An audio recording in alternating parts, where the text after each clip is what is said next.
بسم اللہ الرحمن الرحیم۔ شروع اللہ کا نام لے کر جو بڑا مہربان نہایت رحم والا ہے۔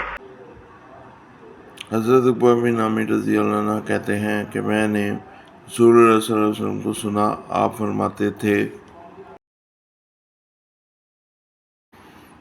تمہارا رب بکریوں کے اس چرواہے پر تعجب کرتا، خوش ہوتا ہے جو پہاڑ کی چوٹی پر اکیلا ہوتے ہوئے نماز کے لیے اذان کہتا ہے اور نماز پڑھتا ہے۔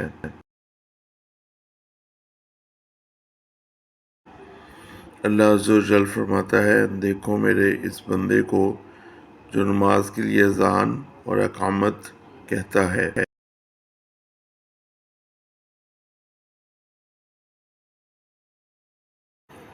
اور مجھ سے ڈرتا ہے، میں نے اپنے اس بندے کو بخش دیا ہے اور جنت میں داخل کر دیا ہے۔ السلام علیکم ناظرین و حاضرین، کیا حال ہے آپ کا؟ ٹھیک ہے، امید ہے آپ بالکل صحیح ہوں گے، بہترین ہوں گے۔ اور ابھی میں نے آیت کا ترجمہ کیا تھا، اب میں حدیث مبارک کے ترجمے پہ آیا ہوں۔ حدیث مبارک کا ذرا ڈیٹیل میں ہوتا ہے ترجمہ، اور یہ ریفرنسز کے ساتھ ہوتا ہے، تو ذرا بڑی احتیاط اور تحقیق کے ساتھ آنا پڑتا ہے۔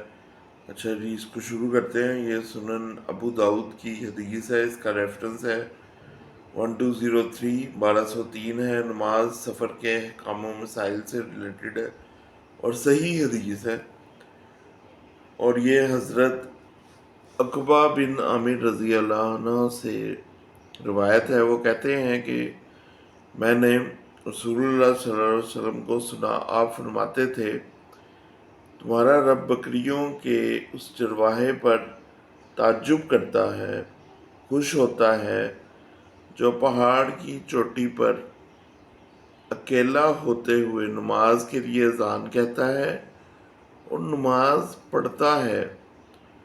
مطلب وہ بندہ، وہ اکیلا چرواہا اکیلا ہی پہلے اذان دے گا نماز کے لیے، نماز کے ٹائم پر، پھر نماز پڑھتا ہے۔ ماشاءاللہ، اللہ عز و جل فرماتا ہے، دیکھو میرے اس بندے کو جو نماز کے لیے اذان اور اقامت کہتا ہے۔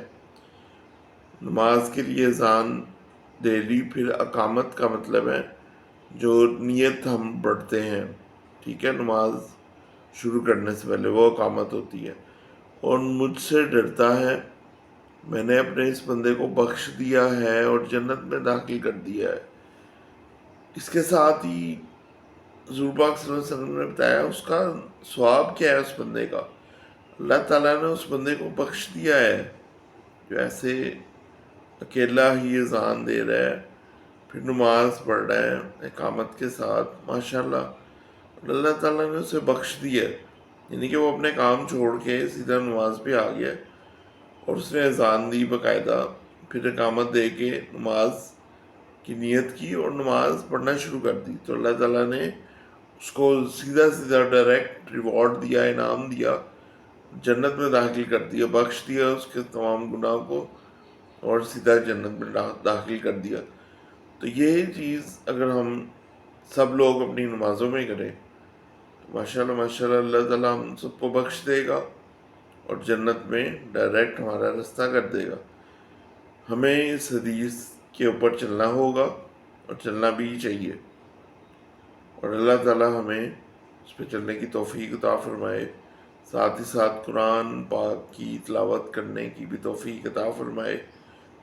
اگر آپ ترجمے کے ساتھ پڑھ لیں تو اور بہتر ہے، قرآن پاک آپ سمجھ بھی سکیں گے۔ شکریہ، مہربانی، اللہ حافظ۔